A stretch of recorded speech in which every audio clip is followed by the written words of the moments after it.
Okay, Okay. good morning, everyone, and welcome to our August 1st New York State DNA Subcommittee meeting. As I am attending virtually in the event of a prolonged connectivity issue, I will appoint Dr. Gettings to step in as chair. At this time, I will take attendance to establish a quorum. We will conduct the business today through roll call as members are present both in New York City and virtually. So please respond present when I call on you. Uh, Dr. Bieber is absent. So Dr. Corrado, Present. Dr. Gettings, Present. Dr. Smith, Present. Dr. Sozier, Present. and Dr. Kidd is absent today. Thank you. We have established a quorum. So we'll start with a review and approval of the meeting agenda. You've all received a draft agenda for today's meeting. Is there any discussion regarding this agenda?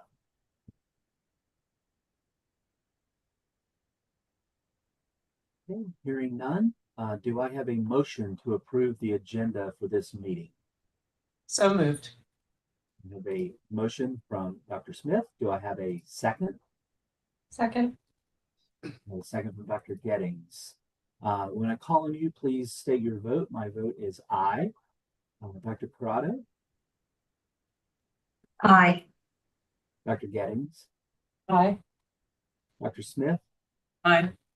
and Dr. Soder. Aye. The motion carries. Next item is to review.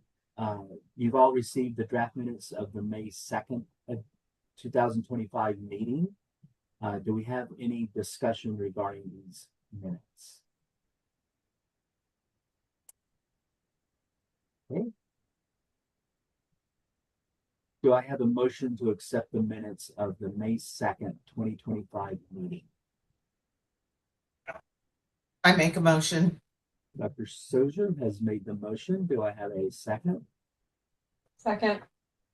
Dr. Gettings has seconded the motion. So when I call on you, please state your vote. My vote is aye. Dr. Corrado, Aye. Dr. Gettings, Aye. Dr. Smith, Aye. and Dr. Sozier. Aye. The motion carries. Next up on our agenda is accreditation and laboratory updates. We'll start first with the Erie County Central Police Services Forensic Laboratory. This is for informational purposes, so we do not require a vote. We do have a member from the laboratory able to speak virtually if there are any questions. In June, the laboratory performed an internal QAS audit and they have no findings. Are there any questions for the laboratory? Dr. Corrado.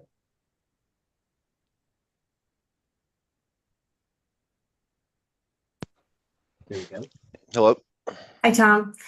I just want to ask or point out that I think this was an internal audit. And so on the pages where indicate that analysts were reviewed for a second time for their qualifications or for their training and things, it's my belief that those names don't get put there for an internal audit. I don't know if if anyone brought that up or if maybe I'm not correct on that. No, we were not sure what to put on there either. So I guess if we're not supposed to be including them, then I won't do that going forward.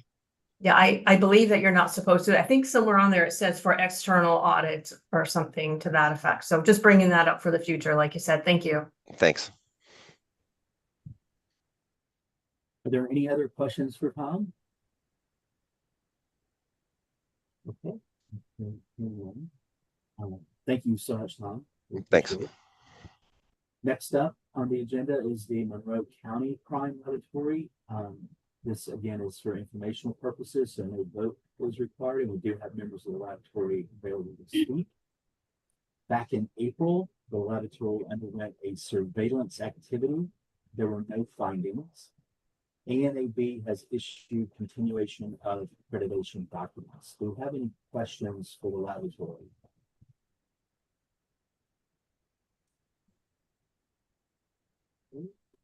Don't hear any, see any, so Thank you so much, Monroe County. We'll next move to the next item, which is the New York City OCME Department of Forensic Biology. We do have individuals there in person if there are any questions. Again, no vote is required. DCJS and ANOB have been notified that Dr. Craig O'Connor has been appointed as the Forensic Biology Director Designate. Dr. O'Connor's CV has been provided to us for review. Are there any questions for the laboratory?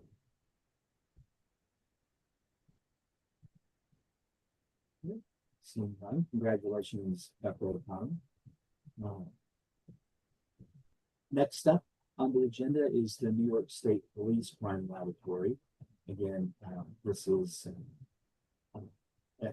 no vote is necessary. We do have Julie from the lab able to speak if there are any questions. Back in April, the laboratory's casework and databank sections each performed an internal QAS audit, and there were no findings.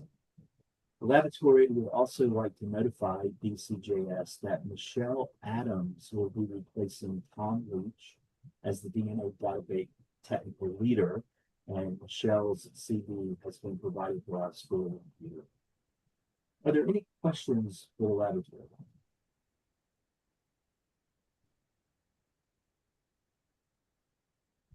Okay. See, we're here at any, so congratulations both for Michelle and Tom moving forward. Next up, the Westchester County Department of Labs and Research Division of Forensic Sciences. Again, this is for informational purposes. We will not need to take a vote. We do have someone available for any questions. In March and April, the laboratory performed an internal QAS audit, and there were no findings. In June, the laboratory underwent a surveillance activity. There were no findings, but one opportunity for improvement was suggested. At the time of the activity, if an amended report was issued, only certain amendments required the reason for the challenge to be included in the report. The assessor felt that the lab may benefit from requiring all amended reports to state the reason for the change, so it is clearly understood by the reader. It should be noted that recommendations such as these require no action, and ANOB has issued continuation of accreditation documents. Does anyone have any questions for the laboratory? Yeah, Mike, could we just ask them if they plan to address this? 1 second, we'll get Lydia here.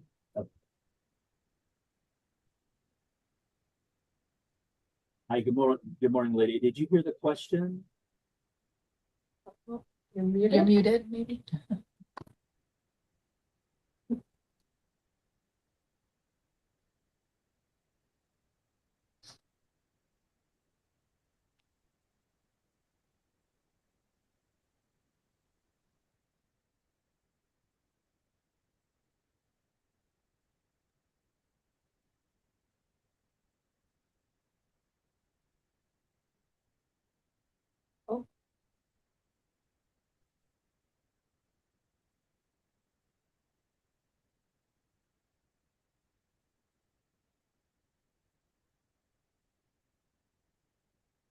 Unmute icon. But I think we can Can hear you hear me now? Very low, yeah. Okay, Yeah. is that there we go. better? Yes, much better. Thank you. All right, sorry.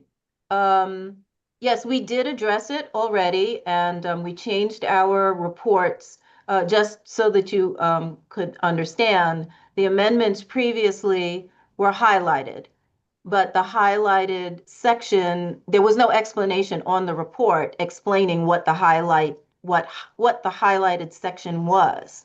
So now we have added a statement explaining why that section is highlighted, which is that it's an amendment. Amended portions of the report are highlighted in gray, bold, and italicized.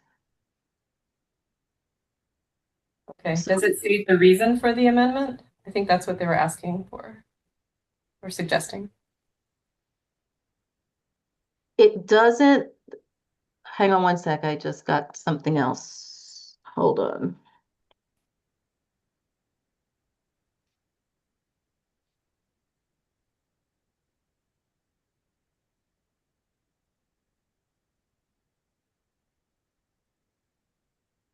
Well, from what I'm looking at, it's not stating the reason, it's just we're having it highlighted. So I'll have to go back and tweak this a little bit to make sure that the reason is clear as well. Okay, great. Yeah, I mean, of course, it wasn't required to do it, but it does sound like a good idea. Okay, so we took a step, but we will take further steps to make it clearer. I do think it's important. Great, Thank you. Okay. Are there any other questions? Hearing none, we'll move now to the next item on our agenda, which is old business. And we'll first get a partial match update. And so Ms. Palmer will give an update regarding the partial match program. So at this time, with the partial match program has no updates. Data remains the same. There's been a total of 93 applications. 49 names have been released. Additional testing could not confirm the other 44. So all 49 of those investigations are closed. And if you like, I'll just jump right into the familial search program. Awesome. Since the last meeting, there have been 2 new applications received, both are initial applications. 5 applications have been approved and 4 searches have been completed and no results have been released. So in total, that brings 75 applications. 59 were initial, 8 were renewals, and 8 were resubmissions.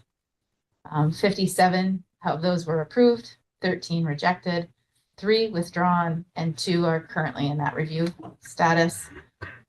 Of the approved applications, 11 are currently in the search queue and 46 have been completed.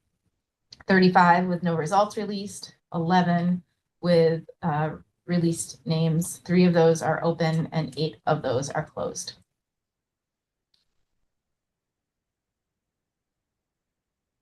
Thank you very much. Does anyone have any questions? The updates? Okay. Next up on the agenda is a CODIS bulletin update. So it's my understanding that Tom Leach has notified OFS that there are no relevant CODIS bulletins at this time.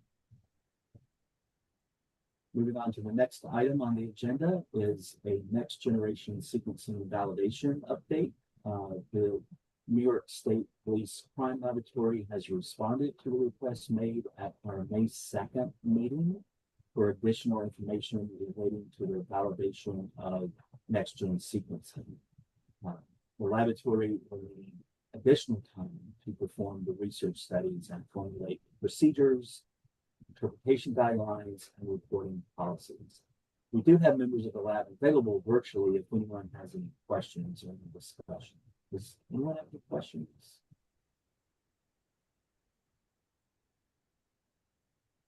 Okay. So thank you so much for in future meeting for another update. Next on the item is on the agenda is the NIST interagency report. The subgroup tasked with reviewing and rating the recommendations from the NIST Human Factors Report has concluded their review, and they have submitted a draft of their recommendations for review by the subcommittee. Does anyone have any discussion regarding the draft recommendations?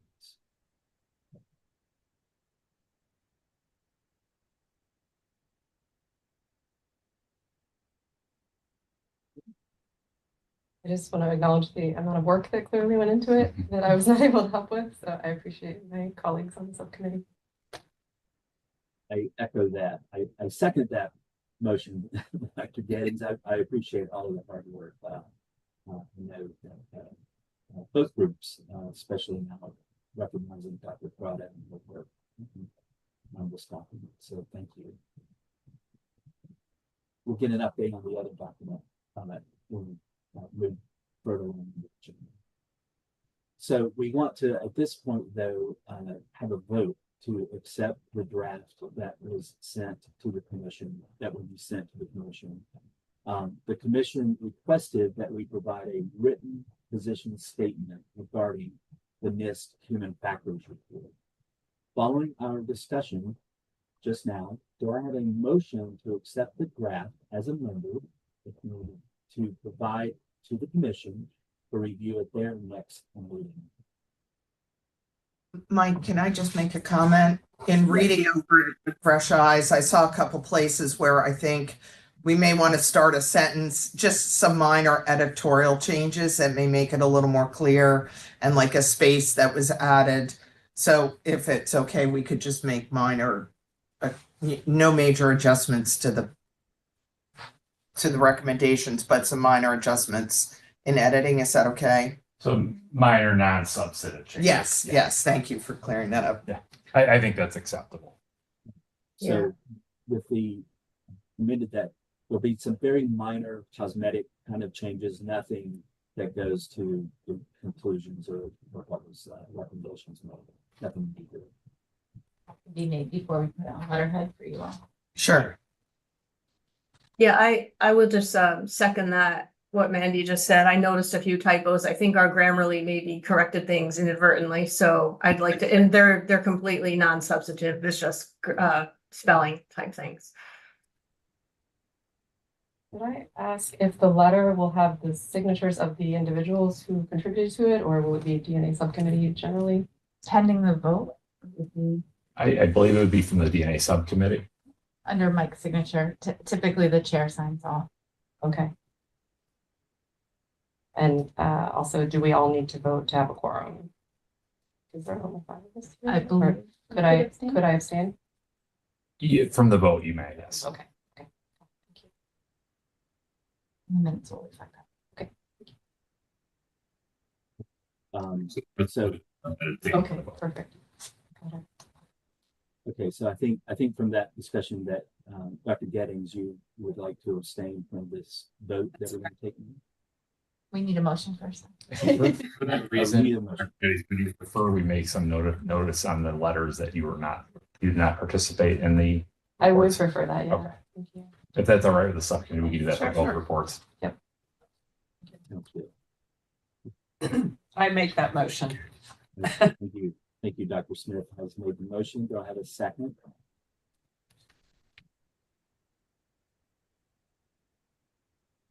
I would second it. I just didn't know if we should, since Mandy and I were the people that wrote it, but I'm happy to second it.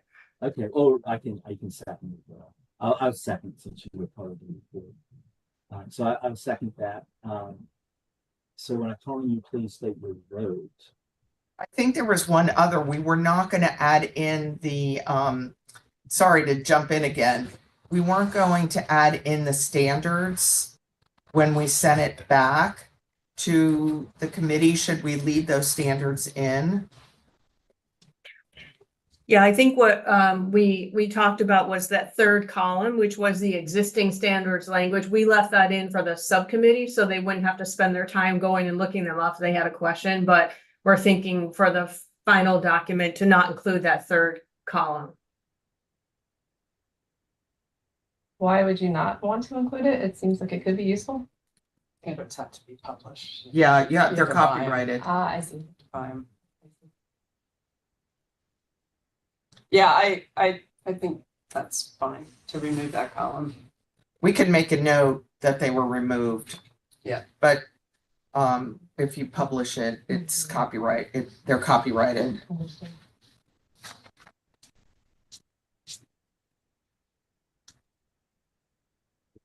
Are we? I'm wondering if there's a way for the commission to have some reference point, because not every commission member may be aware of specific standard language. I think some of our commission members who aren't in the weeds of accreditation documentation might not have that language as a reference point. I don't know if there's a way. I guess I would ask, I think the human factors report and then our response is what we were asked to give. And, I guess I'm not sure if we would expect the commission members to actually go back and read the standards that we referenced. Or do we think that they would? I mean, I think the labs know how to find them, and I think that we wrote this for the labs in general, for what we suggest the labs do. But I mean, if others think that it's helpful to have, I'm not saying we shouldn't have it. To me, it feels like it bogs the document down. It just makes it a lot longer and than maybe necessary.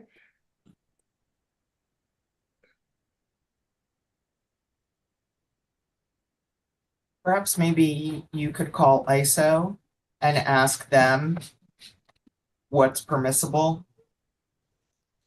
Internal report that we're not publishing. Trouble is, it'll get out because ultimately it's a letter. And this is attached to the letter, I assume. And you could do a couple of things. You could block You it. can redact. You could redact that, or you might want to talk to them about what your options are and then act accordingly.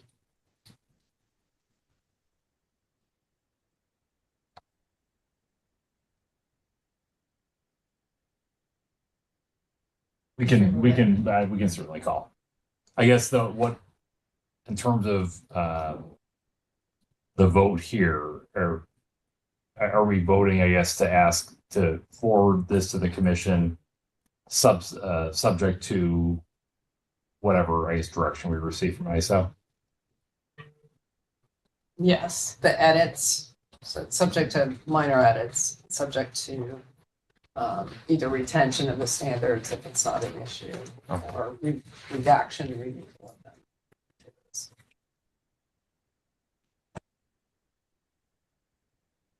there a way to reference them where people, can people look them up? Not if they don't have the document. I'm thinking, I think at one point we provided, we own the ISO document, and I believe we own them for the commission members, but I have to verify that. I mean, we do reference the OSAC documents, and we provide the links for them in the second column, not in the third column. So, and those are publicly available. So they could reference those. And then I think the only ones, and the ANAB document is also publicly available. I think the only one is the ISO 17025 that is not. But also, in the document, it does reference which standards we were speaking to. So for the most part, they should be able to look them up, except if they need the ISO 17025.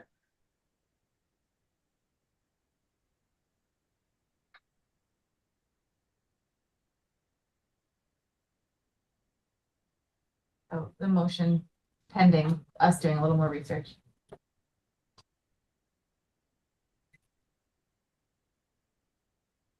Okay. I also would ask, I'm sorry to add another item in, but right now we're voting to provide this to the commission.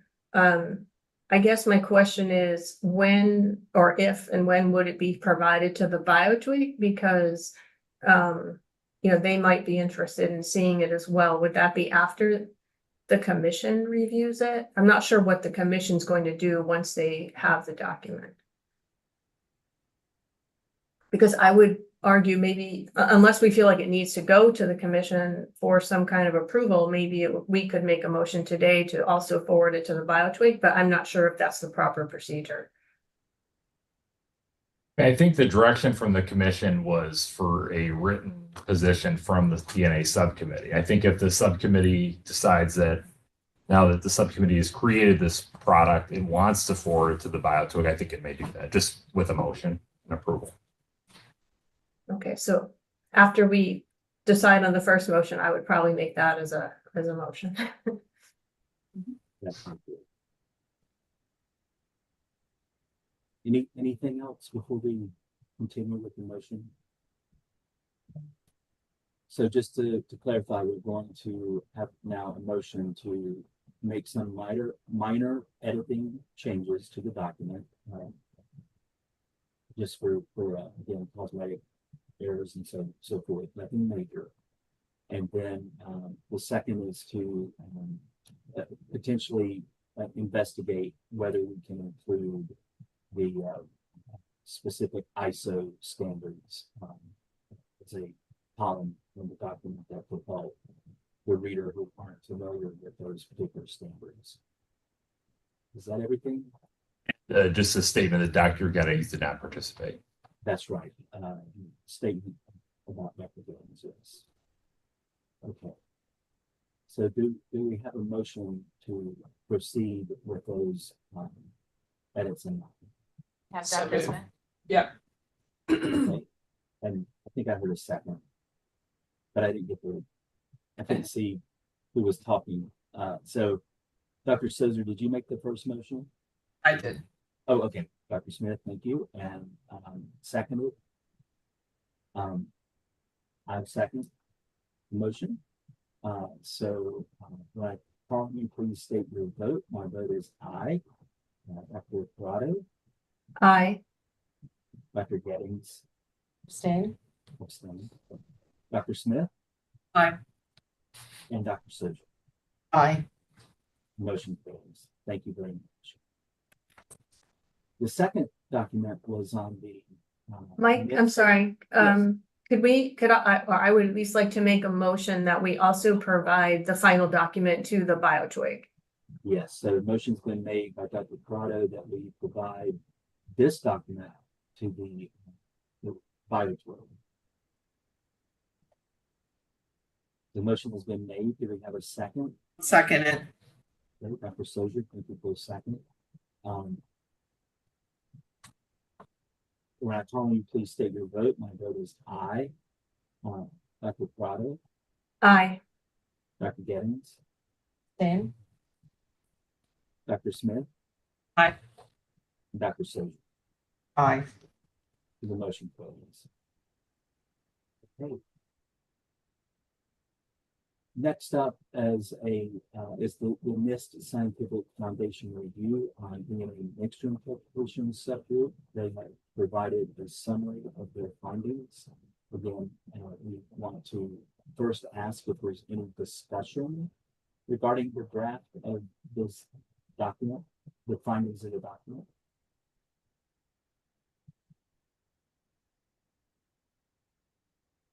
Okay. No discussion, then we So should. I had an issue that I wanted to bring up. So we just got this yesterday, so I didn't have a lot of time to look at it. So some of my, just take that in context of the one I wanted to discuss, but it was proficiency testing. And the way I read this document was that we're not advocating proficiency testing of mixtures. Am I right in the way I read this?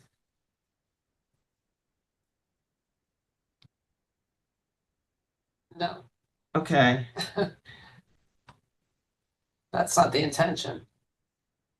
It's basically there's many ways to establish proficiency. The need for increased mixture proficiency testing has been a subject of discussion for a long time. And I think any lab would adopt them if there was a proficiency test provider that's been accredited that comes up with a mixture one, but as there is none available to the laboratories to continue to kind of push this, makes it difficult for the labs actually to conform with it. So unless this committee is going to go into the proficiency testing business and making them, I think it's one of these discussion points that's just been out there. And there are many, many ways that the labs that we look at determine proficiency if that goes well beyond proficiency testing. So you know, we have talked about this before on the committee about proficiency tests when it gets brought up from different angles, so. And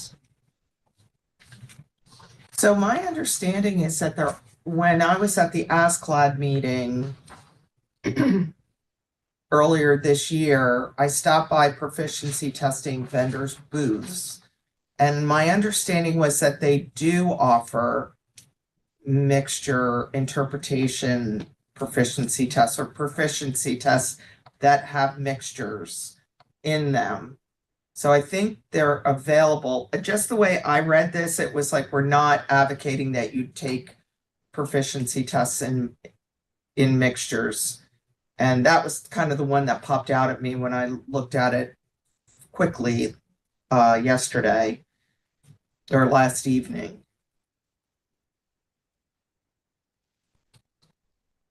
It was sorry, and I'm also working on my laptop, so yeah, when I think, when I I'm think reading it's it. more the wording of 4.4. So to appropriately assess the ability of analysts to interpret complex mixtures, test of analysts should include the types. It's all this should include, such as mixtures with low template components and more than 2 contributors. It's very descriptive in what they should do. And I think that's the issue. As proficiency tests become available, I think it would be up to the labs to assess whether they're appropriate, appropriately designed. I don't know if this, I'm not as familiar with them as you are, clearly, because I haven't talked to any of the vendors, but are they mixtures with low template components and more than 2 contributors? I mean, that's what's a low template component. What's low? I mean, if you actually look at the. So you know what, I did thing. not go back to the report. Yeah. I didn't go back to the report to look at it. Gotcha. So I just looked at this. I'm wondering if we could just have a little more time. Do we have to take a vote on this today?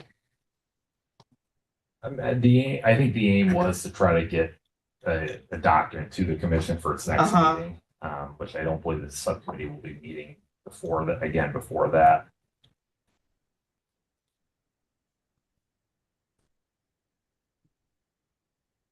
If there's discussion about, amending language, that can happen in this meeting today for certainly.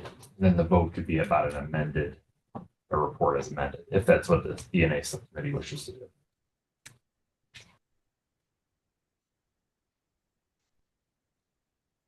Yeah, I think the issue are these are very specific. The word, and that happened on ours, where we said in principle we agree, but in the way that it's absolutely written, we don't agree. And without going, I did not get that from this document, and I'm wondering if we just want to wait, right? Like if I was going to look at this document, I would say, hey, we don't need to do proficiencies. Was my takeaway from it. So I would hate to be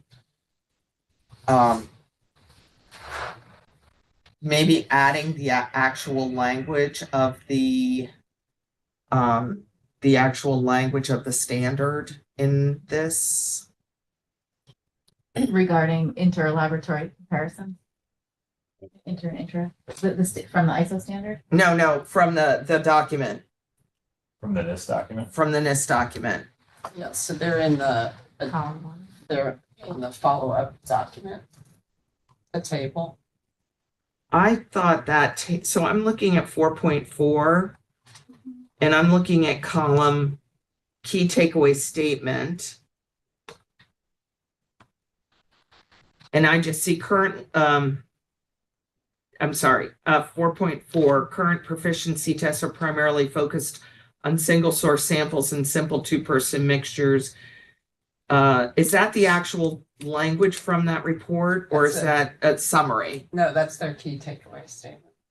Oh, So just, I think both reports had a similar format, the key takeaway statements. So that is. so that is right from the report. Yes.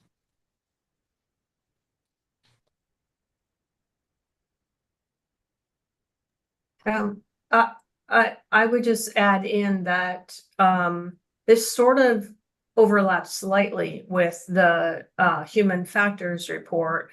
In that report, indicates that to regularly monitor performance, the forensic science service provider should assess both system and individual performance through internal or external testing regimes that reflect the range of complexity encountered in the procedures used in casework, which is, I think, maybe a better wording than maybe the other document was. And in our comment in that, you know, we sort of felt this. I understand where Jennifer's coming from, because I think we sort of felt the same. And we were thinking along the lines of that we support, I guess, that laboratories participate in performance monitoring that includes complex mixtures. But there's, as Jen was saying too, there's a variety of ways to do that, either through external proficiency testing or by adopting the ASB 123, the internal, like annual, where you send out some mixtures to your lab and make sure everyone's being consistent. So I don't know if we could maybe change the wording slightly to be a little similar to that, if that would help resolve the issue. I'm not sure.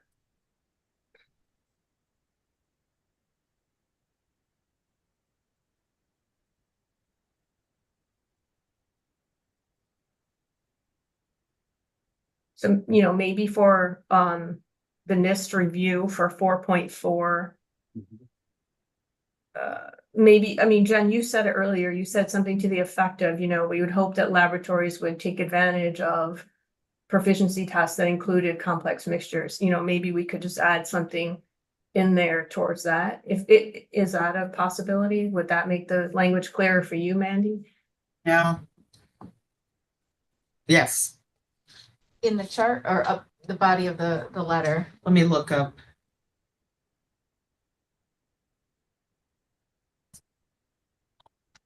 I'm sorry, Shelley, what was your question about? Are we looking to change the language in that chart or in the body of the letter? I'd probably change it in the body of the letter.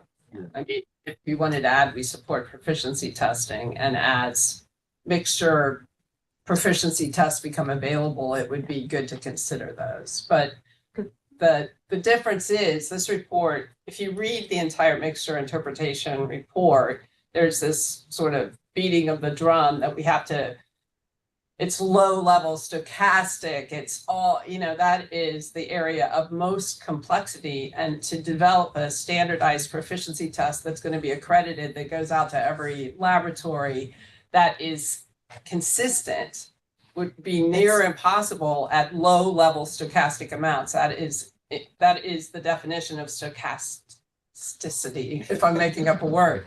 So I think to imply that that's where we think proficiency tests should go for the state of New York laboratories, that's kind of a hard no for me, versus saying once these tests are available, once they're accredited, once they go down the path of consistency, then they become the type of test you want to send out to your entire system, right? Because if tests are fluky, then we're not really testing the system. We're really testing the tests themselves. And so this is kind of an argument we've had for years with proficiency tests. And so I think that's why trying to be clear about this particular statement, the danger area isn't the fact that labs should take proficiency tests. Nobody would argue that, but the danger is that they have to reflect exactly the casework you're getting, that they're low level, and they're 5-person mixtures type of thing. It's the insinuation there that I think we need to be careful of. So I agree, Kathy, if you want to put, or if you want to say, generally, we support proficiency testing. As mixture proficiency tests become available, maybe we throw it over to the BioTwig that they look at these and see if they are sufficiently robust for an entire state system to take on. Because that's where I start getting. It's a complex issue. I mean, it's a complex issue. Well, and it's an old issue. Yeah. This is not new. Proficiency testing has been around as long as I've been in DNA world, before we had them. But I think the system that is nice now is that they are actually accredited. The testing folks that deliver them are actually, you know, they have to go through some stringency so that these tests then are robust enough that you share them across a multiple lab system. Because we hang a lot on a proficiency test. And a failure of a proficiency test in most laboratories rings all kinds of alarm bells. So they need to be very robust. And this report makes the mistake of saying they have to be very difficult and they have to be low level. And that's not, in my humble opinion, what the community has accepted in general for proficiency tests. So I'll get off my soapbox. Maybe can I ask, when you talk to the companies, do any of them have data challenge tests that aren't samples? And I would that, didn't. It was more of a curiosity question. Mhm. And I do think that, and I do agree with what Jennifer's saying. And when there are problem that little issues become big issues that can be blown out. I just wanted to I was just kind of looking at this document standing on its own without, like at last minute running through it. Okay. I know that like American Association of Blood Banks, which is separate, it's for relationship testing. They do like desk challenges where they do calculations and things like that are separate from, or they did in the past, where they did things that didn't involve lab work. And maybe there's some things like that, like thinking outside the box on some of the proficiencies that could be introduced, or as people start to do this more and get more data back, where are the areas of challenge? What can be done to address that would not involve trying to make up so many of the same exact biological materials that could get compared to each other. I just feel a little funny voting on this because I didn't have a lot of time to review it.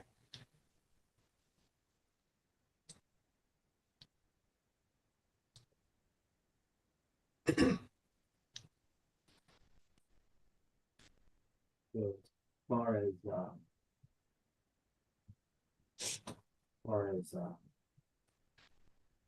moving forward,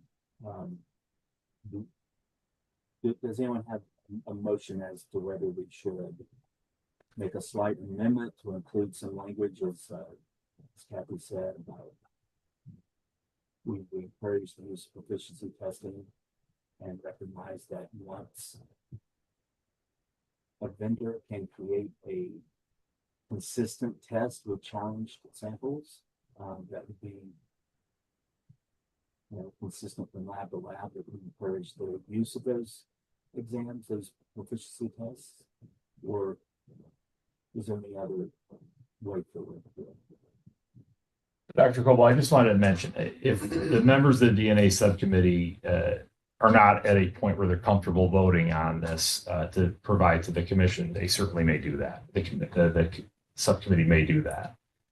And certainly, I think it's clear from this record that the DNA subcommittee is actively involved in this issue and is working on creating that document for the commission. So I think, although it would not be, I guess, ready for the commission at its next meeting, I think the report could certainly be that it's an active, ongoing effort, if that's what the DNA subcommittee wishes to do today. Well, so we can move this forward, is there an opportunity for people to give additional comments? Can we have the conversation via email or something? I mean, I don't want to this is our subgroup's effort. So if there are issues that other members have, it'd be good to hear them now so we can address all of it at the same time. Because the subcommittee can't have a Exactly. email discussion. Gotcha. For the Okay. meeting's purposes. Could we hold it at a virtual meeting? If we can't get everybody physically together, but people could get to a meeting spot. Or the subgroup could have an additional meeting Right. based upon the discussion, that the subcommittees have. Is the subgroup limited to 3 procedure? Yes. So could one person drop out of the subgroup and Dr. Switzer be added? I just feel bad that I didn't have a lot of time to review it. That was the one that stuck out at me, and I really appreciate the having the conversation. That that was my only, I mean, there were some here, I'm like, yep. I made a comment that it's like, if we could do it in 2 weeks on a virtual meeting, I don't know, I probably would say, yeah, if we change that one, I'm gonna feel comfortable with everything else. And I, Do you want to do a partial and then at the next meeting, kind of do an amended or the secondary report, and then at least there's something to report to the commission for the next meeting? I'm not sure if I'm just trying to come up with some other ideas. Like if there's certain areas you want a further discussion on, but you agree on the majority of it, maybe you can put the majority out and say, and we'll have a little bit more. We just changed 4.4 now. I mean, for 4.4, I think, you know, something along what Mike said would be sufficient as far as for me, which is, you know, just that we encourage labs to explore the use of accredited proficiency tests that include complex mixtures. You know, something along that line, because I agree with Jen. I don't want to say you have to do it, because we all know there could be issues. And so I prefer explore the use of, so that they're looking at it. We could always revisit that down the line. For the rest of the report, you know, I had some time since my flight was canceled yesterday. I was sitting at the airport for many hours. I was able to review it. And so you know, I don't have an issue with any of the other, any of the other responses. And I didn't have an issue with that one until, you know, we had the discussion, but, so I'm fine voting on it today, but I'm not sure if, you know, if others aren't, that's understandable. I'm probably in line with you, Kathy. Just the other question I had was, there was a section in red under KTAS 5.4. Yeah, this was just an area that I highlighted in red because the initial wording I had, it was kind of for Mike and Dr. Kidd's purposes to look at. Because I think this is an area where we could spend 20 meetings talking about.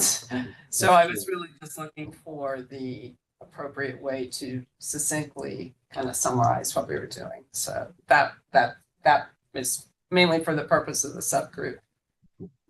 And I believe Mike took a look at it and made maybe some changes. So that's why I think that would not be in red in the next version. And the final version Would not be in red. would not be.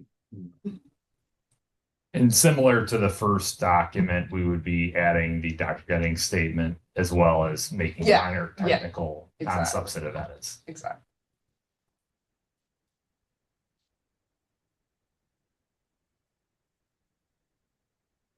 And the last piece, I know it's unusual to put references in a letter, but I think Dr. Kidd felt strongly that there were some very important articles to this issue that they raised that should be noted. So we've added those references for Dr. Kidd's purposes. So is number 5.6 that we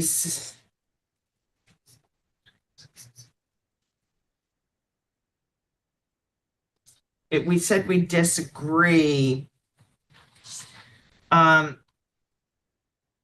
Is that outside the scope of the laboratories for? I'm sorry, Mandy, which number are you saying? 6. It says this is a red herring statement.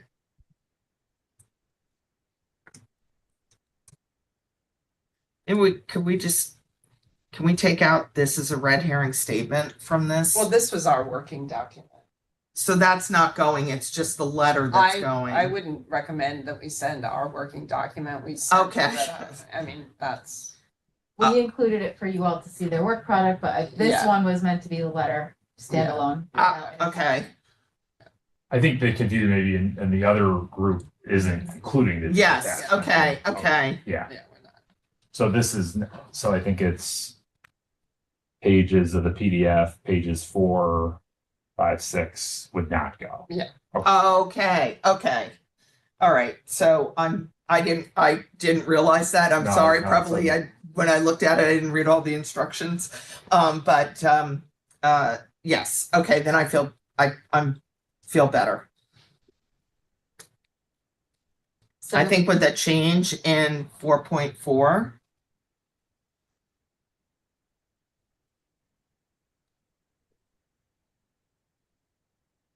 Yeah, and I think it's important that complex mixtures, that I think we give credit to, I think all the labs we've talked to or the information we see, the scrutiny they give it.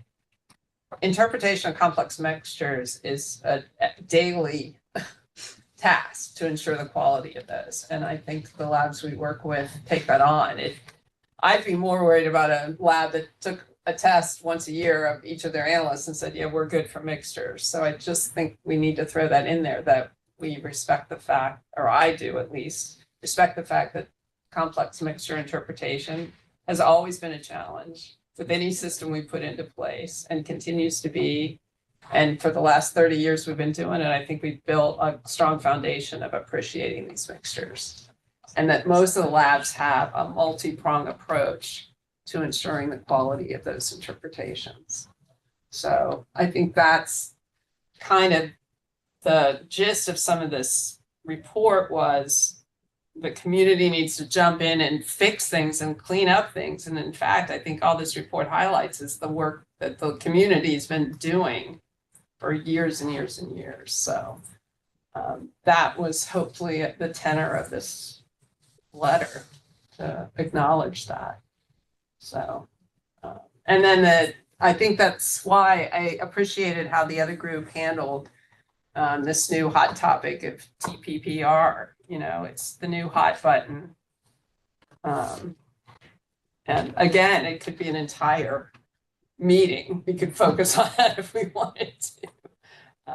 So anyway, I appreciate how you guys worded it, and that's what we were trying to do, the same thing. So. If I may suggest, given it would be a substantive change, if the members can, I guess, in this meeting, come up with the language. yeah, for the I think amendment. so. for page 2 or of Two. the PDF, After 4.4. take that paragraph and just please be clear on how to. Well, I think just add, what was it Mike had suggested to add, or Kathy? It was language about as more complex mixture proficiency tests become available, we encourage labs to participate in the. Yeah, I would put that at the last sentence. Sure, and I think it was said something like BioTwigs would look at the ones if they were appropriate. So they would evaluate those proficiency tests as they become available and participate as appropriate. Dr. Cole, can you state that again, please? As more complex. Can you tell I have a birthday coming up? Yeah, as more complex or more challenging complex mixtures become available by the proficiency testing vendors, we encourage the BioTwig to evaluate and encourage the adopting proficiency tests in the future. No, it's not exactly what I said earlier, but.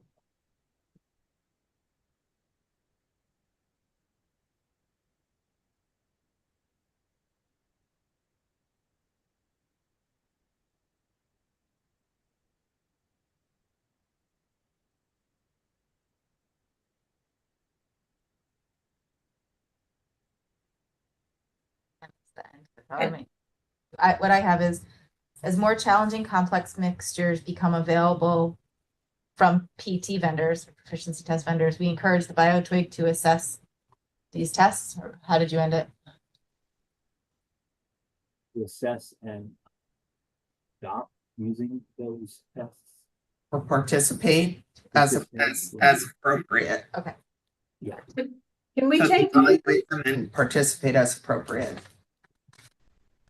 I think maybe the first part could be reorganized, something to the effect of as proficiency tests that include more complex mixtures, as opposed to complex mixtures in proficiency tests, if that makes sense. How about to as accredited proficiency test vendors provide more challenging, complex mixtures. Yes. Something like that. Proficiency test with complex mixtures. We have to play this back on video.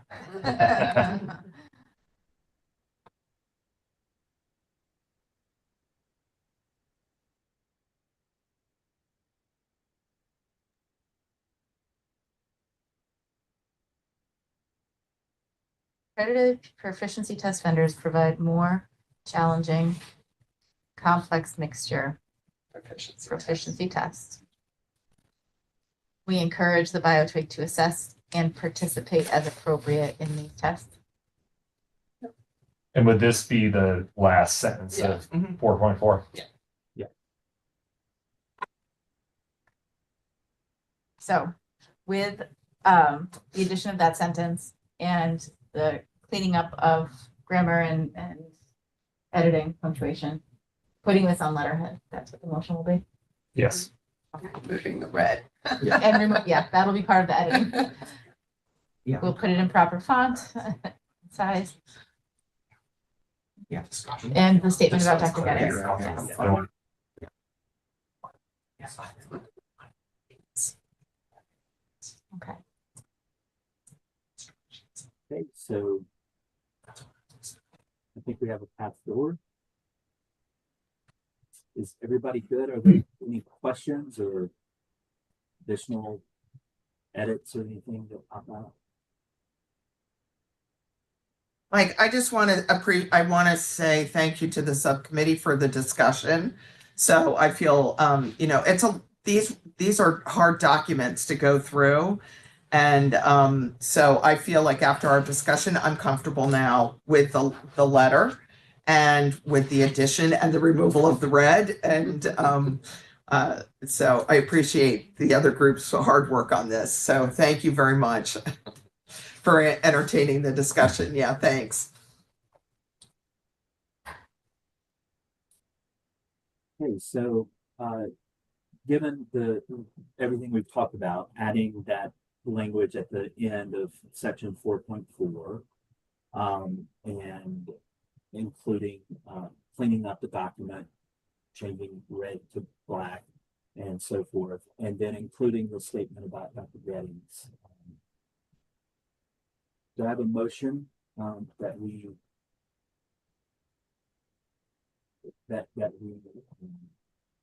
accept this draft as amended and provide it to the commission for their next meeting? Mike, I'll make that motion. Well, Dr. Sozer, thank you. And so for the second for that motion.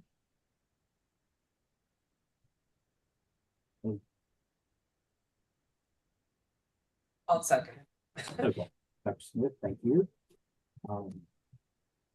So we have the motion from Dr. Sozer, we have the second from Dr. Smith. So when I call on you, please state your vote. My vote is aye.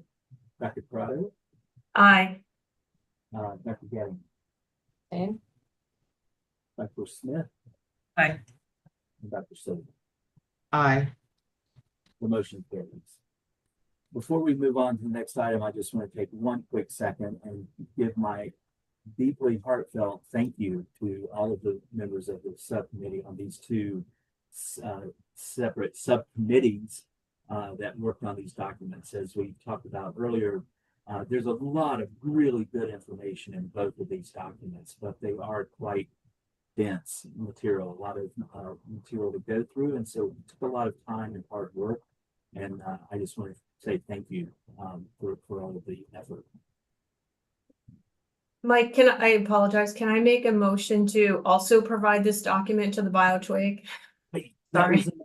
That was actually, I thought about that, but it didn't come out. So yes, thank you for reminding us, Dr. Ryder. So a motion has been made to include this document to the BioTwig as well.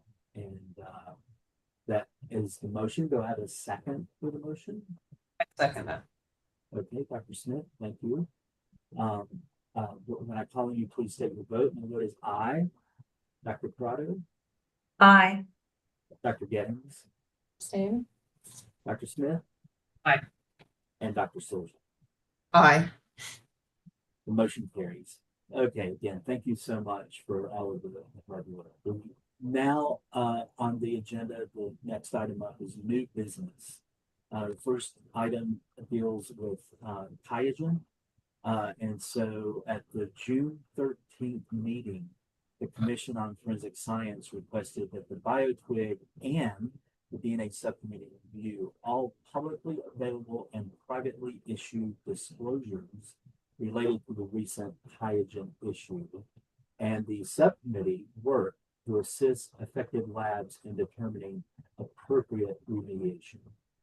BioTwig has provided us in late documents with a document that has the New York State labs who use the affected consumables and the status on their review. Do we have any discussion on this issue with the QIAGEN Easy 1, Easy 2 DNA extraction investigated today?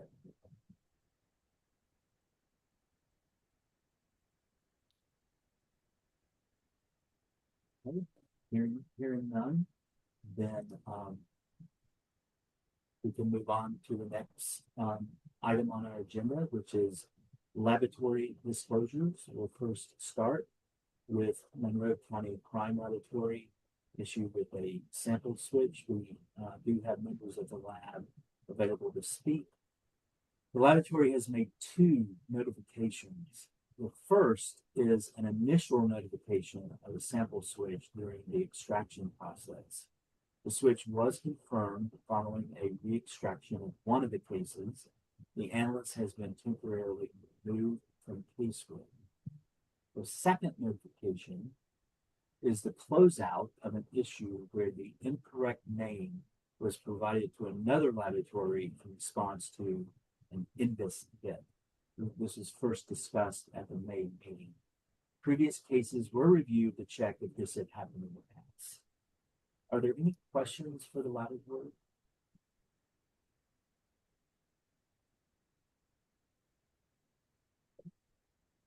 We'll move on to the next item, which is the New York's. Can we go back to the QIAGEN issue, please? Yes. We will need some sort of follow-up to provide to the commission at their September meeting. So, Okay. well, there may be no discussion. Is that the report out that we would provide from the subcommittee? We're waiting for more information. Yeah, I think there's. It says we're reviewing all the publicly available and privately issued disclosures. I don't know how are those to be provided to us for review, because all we have is this one document right now from the BioTwig. Are we meant to find these ourselves? I believe the BioTwig was meant to assess from the lab perspective and provide to you what they've done. So that labs receive these notifications, that they were aware of them.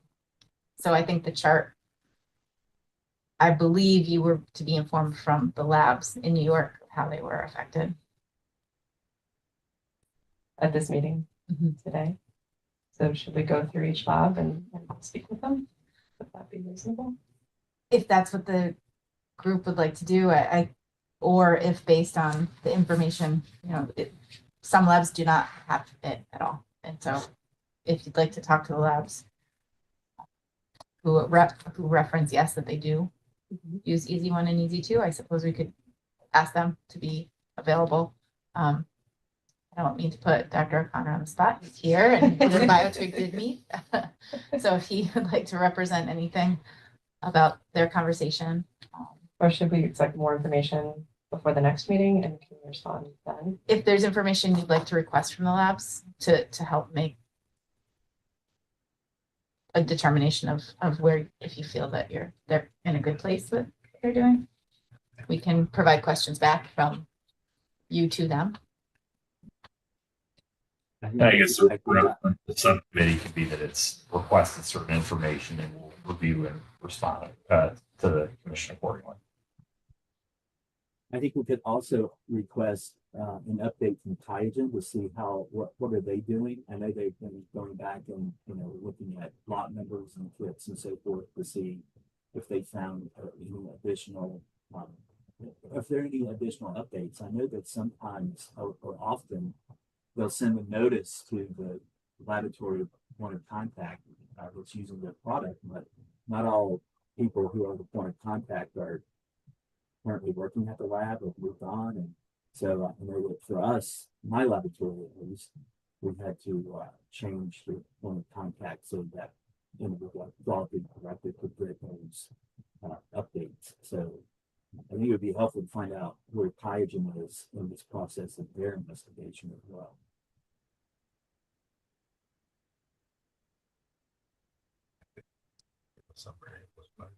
Yeah, if you'd like to. I'm come up expecting to to the talk table. anyways.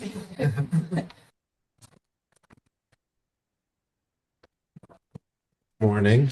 Morning. I'd like to recognize you, Dr. O'Connor, for giving I guess former co-chair of BioTwig. So we did discuss the Kaizen issue amongst the labs. As you can see from the disclosure, 4 out of the 9 labs don't have any of the Kaizen instruments online. So they sat back and smiled because they didn't have to be part of that discussion. The other labs that have it online basically talked about the disclosures that we had gotten. So most of us, there is a technical leaders listserv, which has been very helpful in catching some of these things that technical leaders from around the country do join. So that was the first notification of any sorts of issues that we had seen there. One lab had reported, do you see anything funny with the easy one and extraction results and things like that? And then the disclosures from Kaizen started to come out after that with certain lot numbers. I guess just to put it generally, there were 3 main issues that they were looking at. One was that some of the cartridges, both Easy 1 and Easy 2, were coming without any MTL buffer at all in them, which obviously is easy to tell. The other issue is that there were some that had a low amounts of the magnetic beads, which certainly affects the recovery after the extraction. And then I think the major issue, in my opinion, is that there was a MTL pH issues. So the pH was off in some of the MTL cartridges. At first, it seemed like it was just for those using the Easy 2 protocol. But then amongst discussions in some laboratories that were dealing specifically with Kaizen, seems that Easy 1 was also affected as well. So the discussion we had amongst the labs in BioTwig is that 1, were you aware of the issue? And all the 5 labs said yes. And then 2, what are you doing to approach that issue? So all the labs said that they are aware of it. They've alerted their staff. Obviously, there are initial QC checks that go on with the kits as they're received in the laboratory, but then most of the labs are alerting their staff to visually inspect the cartridge itself, to 1, look out for any potential misfilling where the well might be empty, and then 2, with the beads itself. So there's like a picture of what it's supposed to look like, and you compare your cartridge there. And then evaluate the results after the quant to see if there's any DNA extraction and how much DNA you were getting on the back end issues. The labs are also in progress and looking at doing some sorts of retrospective check of previous casework on lot numbers that may be affected as well. So and then, as you saw from the letter, any findings to customers will be reported. And working with Kaizen itself to investigate any issues with any lots that Kaizen deems to be issues, but even ones that aren't labeled by Kaizen to be an issue, the labs are accounting for that as well. So all the evaluation is still in progress. Do they know why this happened? There was a manufacturing change. It was sporadic, so they weren't able to conclusively pinpoint the reason. That's what has been kind of spread around, but there was a manufacturing change back in, I want to say April of this year, or maybe earlier than that. It was earlier. October of 24, which they increased some of their quality control checks. So it seems like the vat of MTL that they were using and to fill up the cartridges were sporadically changing pH, and that's what was affecting DNA recovery. But obviously, Kaijin would be able to give you a much better explanation than I just gave. They made reparations for that. I can only speak for our laboratory. They have sent us some replacement cartridges if the lot numbers were affected. I'm not too sure what they've done to the other laboratories, but I can imagine that if they took the step to send out a disclosure with specific lot numbers, if labs had affected lot numbers, then they would have some sorts of conversation about what to do with those.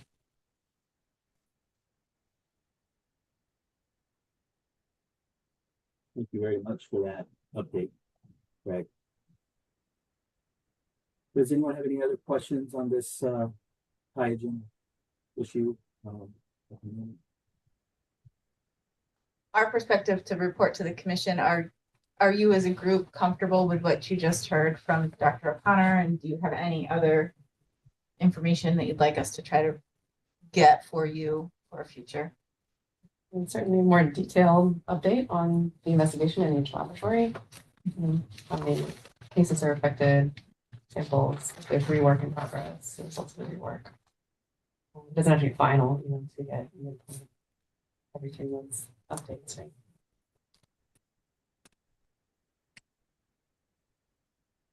I'd be interested to know if they have another extraction method available to them too, reworks, or being done a different method.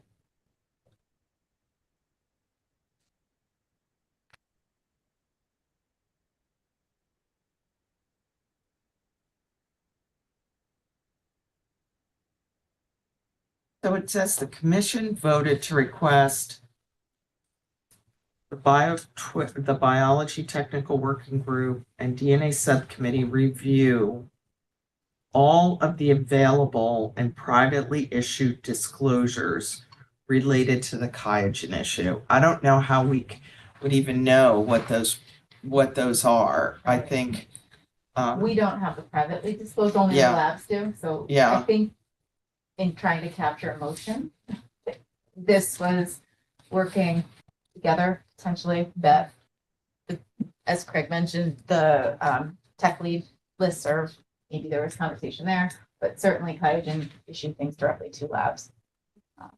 You're not a customer, you didn't get those. Right.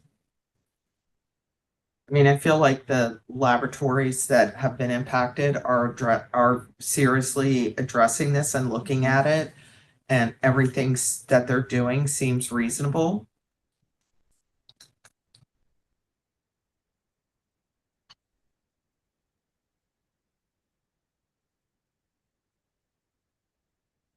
So at this stage, a report back to the commission that says steps taken seem reasonable.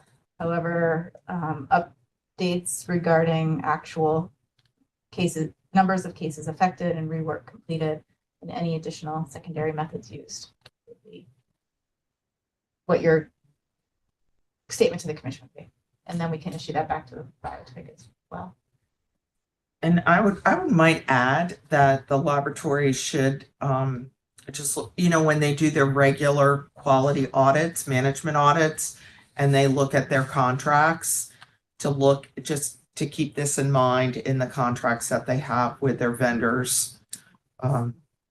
And I think Mike, you had stated that what notifications should be given from their vendors on potential issues.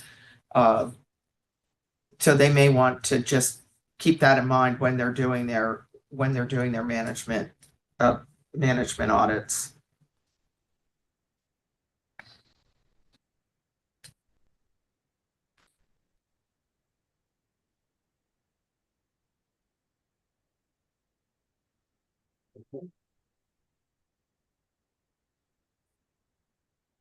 So Ms. Palmer, you think you have enough there to, we could relate something to the commission? I guess it probably doesn't hurt to have a vote just to direct it, that be the report at the next commission meeting. Sorry, Matt. I'm sorry, yeah, I should speak up. The first thing you said. Sure. I think it would make sense to vote that be reported to the commission at its next meeting. Okay, all right. So before we do that, is there any additional conversation we need to have, or additional points to make in this report to the commission on this subject of the hydrogen extraction report? Okay, then do I have a motion that we report to the commission the discussion that we just had, and I think Shelley captured the highlights there, as a report out to the commission for the next meeting. So moved. I have a second. Second. Thank you.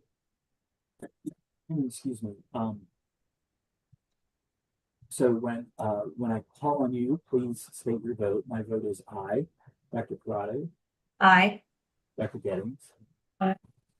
Dr. Smith, Aye. and Dr. Silver. Aye. Okay. Thank you very much. So we'll get back on our agenda. We were discussing laboratory disclosures, and we're up to item B, which is the New York City OCME Department of Forensic Biology. We do have members of the laboratory available to speak. The laboratory has provided 4 interim updates to their case-to-case contamination investigation since the last meeting. A retrospective review of cases examined by criminalists involved is in progress, and the lab is continuing their review. Do we have any questions for the laboratory?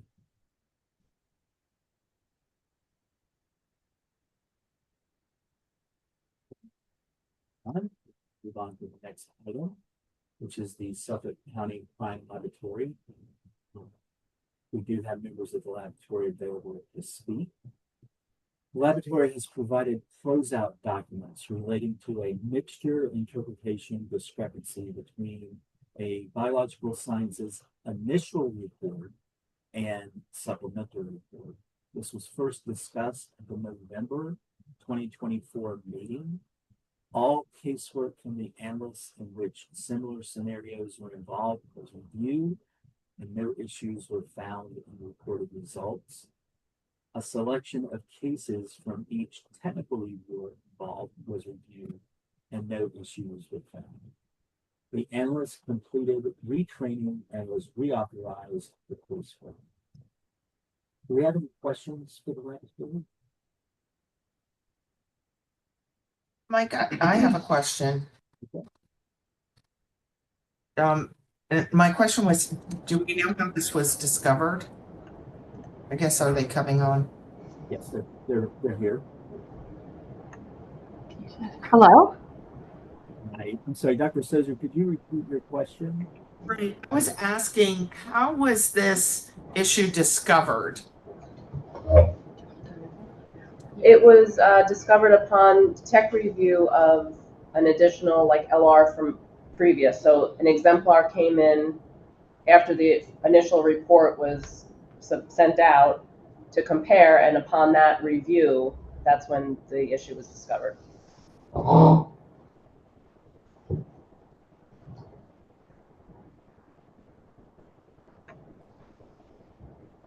Dr. Souza, do you have other questions? Is that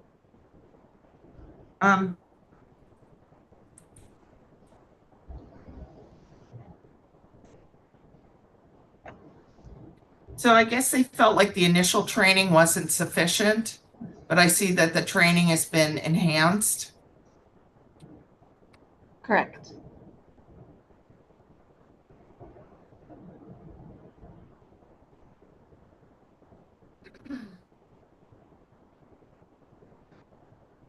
And then I did have another question. On casework review, it said all cases involving mixtures or inconclusive results due to more than 3 contributors. So it's on the top of page, well, I can't see here, but why were not 2-person mixtures also reviewed, as that was the case in question? They were. It was all mixtures, and then we don't interpret anything more than 3P. So we would, Okay, so the ink ones are just like anything that we would deem more than 3P. We okay, would- so I see the word or is in there, all cases involving mixture, okay.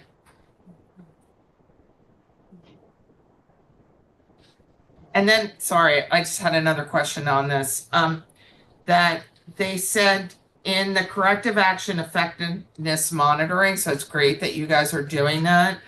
There was a comment that that during the interviews, they all stated that even though some changes in the section will take time to get used to, the changes are helpful. And was this interview conducted 6 months after the changes were implemented? For some people, yes. For the technical reviewers, yes. And then the analyst after the retraining. So 3 months after the retraining was completed. So did they mean that it took them time to get used to, or it still will take them time to get used to it? What I gathered from that is that they are still getting used to the casework flow into implementation within the section, I think is what that statement is referring to, how that's going to help alleviate some of the stressors that were identified in the investigation. I don't think that statement is in regard to the training per se, if that makes sense. The analyst was put back on training in March and then interviewed 3 months later. But I think the statement about what you had mentioned about the changes they're still getting used to them, but so far they seem helpful. I think that's in relation to the other things that were addressed as part of the corrective action. How were the procedures changed? For training?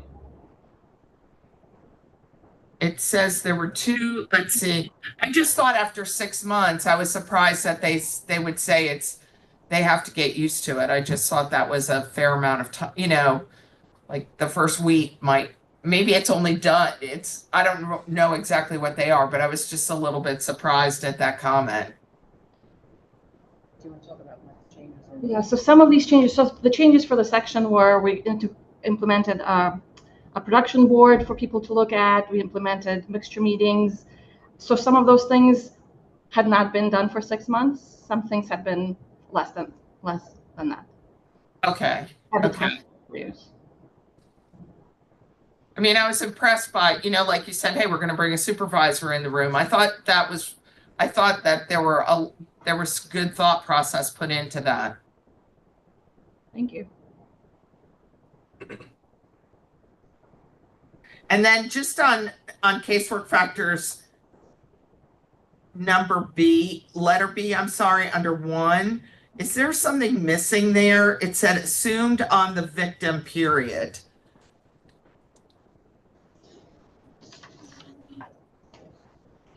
It probably should be maybe a comma, but so essentially that was part of the reason why the number of contributors on the mixture looked incorrect. So in this section, we're explaining why, the mixture itself was incorrectly identified as a 2P as opposed to a 3. So for B, when they initially interpreted it, they assumed on the elimination or the victim in the case, but even though they did that, they should have, like what we're explaining here is that they should have, because they did that, they should have seen that that isn't really intuitive to the interpretation, what the mixture looked like. Okay, so the person doing the interpretation has made an assumption. Yeah, they assumed on Yeah. the victim in this case was like the elimination, the car owner. So they assumed on that profile, but then when you assume on that, the peak heights didn't kind of line up correctly. It was assuming on a male contributor when the amelogen and the DYS marker didn't show that when you're looking at the mixture. So that call of assuming on the victim was incorrect. Okay, got it. And then I think my last comment was on, there was correspondence that came in later on during the processing of the case. And did you incorporate anything to, so kind of in a nutshell, I think correspondence came in later and it was put in the case file, but it wasn't acted on because of where that case was in the process. And have you thought about incorporating something that when correspondence or new information comes into the case, there's some type of checklist or something that indicates that someone did look at that and incorporated it appropriately into the case? We changed the way we're triaging the cases up front. So we would have tried to get that information prior to assigning that case to that analyst in the future. Like that's how we're processing them now.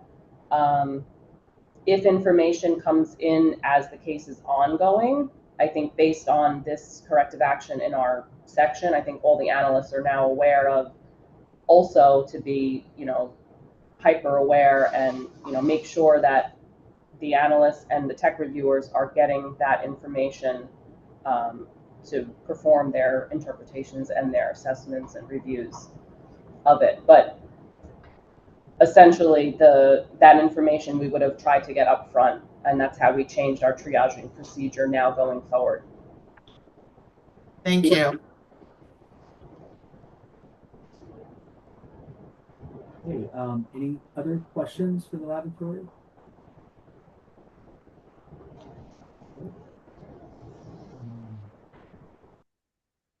Hearing none, then I think we will move on to our next item, which is a vote to end the meeting as there are no items to be discussed in executive session. We'll move to the final agenda item, which is for the next meeting of the subcommittee. This will be on November 7th, 2025, and the location will be announced at a later date. So, Mike, would it be okay if I added something? I'm sorry. Yes. I've been thinking about the reports that we are giving to the BioTwig, and at least for the one that Mandy and I put together, I was just going to offer that, I'm available to the BioTwig if they have any questions about that. Happy to answer what I can. I mean, part of what we did in that document was recommend the labs review and consider adopting some of the ASB standards. So, particularly there are 5 standards in there I think we suggested. So I think there might be some questions about that. And I just want to offer that I'm happy to answer questions if they have any. And I think we also appreciated that we're not asking for unfunded mandates too. That, some of these things may require additional resources and it's not always possible to fulfill unfunded mandates.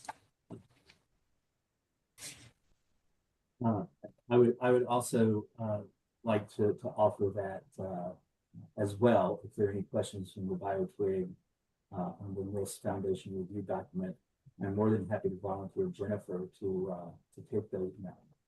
I'm very happy. I'm sure Jennifer will join. But yeah, any questions, please feel free to reach out if there's any discussion or questions. That's an excellent point. Thank you so much, Dr. Ferrado. Thank you. Any other discussion of any other points from today? Okay. Well, at this point, do I have a motion to adjourn this meeting? So moved. I have a motion. I didn't quite see who. That was Dr. Getting? Sorry. Dr. Smith. Okay. I have a motion from Dr. Smith. Do I have a second? Second, Dr. Gettings. Second from Dr. Gettings. So when I call on you, please state your vote. My vote is aye. Dr. Corrado, Aye. Dr. Gettings, Aye. Dr. Smith, Aye. and Dr. Silver. Aye. Thank you all very much, and we will see you in November.